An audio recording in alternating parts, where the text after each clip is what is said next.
Sa may limo gikan? Uy. Ito yung mga bata estudyante. Naglalakad to papuntang barangay namin. Dong! Lisa. At habang nagja-jogging kami ni Mrs. ay may nagkasabay kaming dalawang mga bata. At tinanong ko sila kung saan sila pupunta. Sabi nila ay papasok daw sila sa school. At tinanong ko sila kung may baon ba silang pera. Sabi nila okay lang na walang baon basta papasok sa school. At agad akong nahabag dahil ito rin ang kalsada na to. At alala ko pa putik nito nung araw habang ako'y pumapasok sa school. At ako'y naglalakad din na walang baon. Kaya naawa ako sa dalawang batang ito. Na may baon dong. Ha? Alam mo baon? Oo, may papalit rong merinda ron. Okay ra? Alira dong. Alisa. Yung mga masipag mag-aaral to mga bata oh. Ilang grade mo na? Grade 4? Ikaw dong? Ha? Grade 2? Ano man?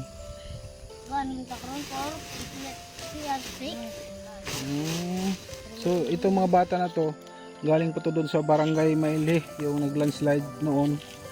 So wala talaga silang choice kung hindi dito bababa sila dito sa amin sa baryo para mag-aral no. So talagang sa kuan doon sila nag-aral sa barangay namin. So yung iba doon sa highway na doon sa may barangay. Anong barangay yung eskwelahan doon? Dito sa dapit ba sa kuan? Higuluan?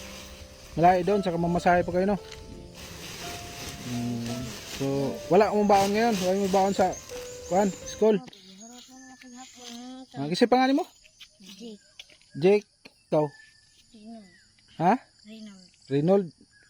Mag-igsoon mo magkapatid mo. Na wala may baon ron. Tagaanda mo na baon ron pero gamay ra kayo mo koy dalang kwarta. Ha? Oh, tagkuan mo. Inyong baon ba?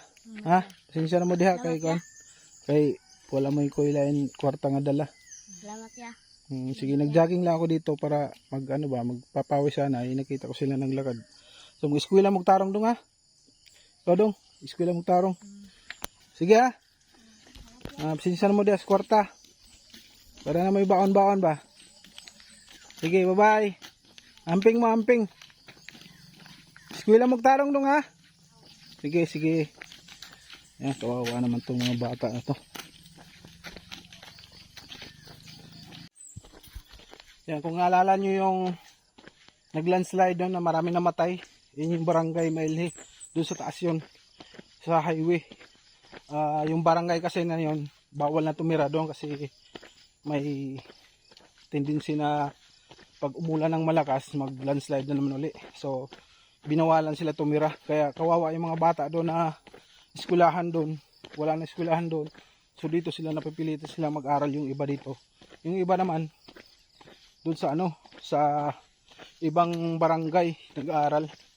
So, kaya kawawa rin yung mga bata. Pero, siyempre, yung mga gusto mag-aaral, gusto makatapos, pilitan silang maglakad. Siguro pag mabilis ang lakad mo, siguro mga 20 to 30 minutes lakad dito. Pero pag may service ka, motor, 5 minutes lang, dito ka na sa baryo namin.